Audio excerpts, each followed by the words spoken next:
আসসালামু আলাইকুম। Miss foodie channel থেকে আপনাদেরকে স্বাগতম। অনেক দিন পর আবার আসলাম। রোজার মাসটা পুরাটাই গ্যাপ দিচ্ছি, আসা হয় নাই। আজকে বাড়ি থেকে সজনে নিয়ে আসছিল অনেক, সেই সজনে সংরক্ষণ করলাম।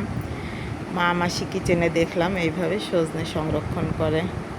তো যাই হোক, অনেক কিছুই জানার আছে, শেখার আছে সবার কাছ থেকে। ভালোই লাগলো। মাসি কিচেন থেকে শিখলাম সজনে কীভাবে সংরক্ষণ করা যায়।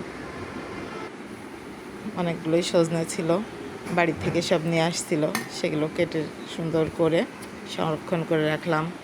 এখানে ডিম রান্না করা হয়েছে, এখানে সজনে দিয়ে টমেটো দিয়ে মসুরির ডাল, ভিন্ডি ভাজি।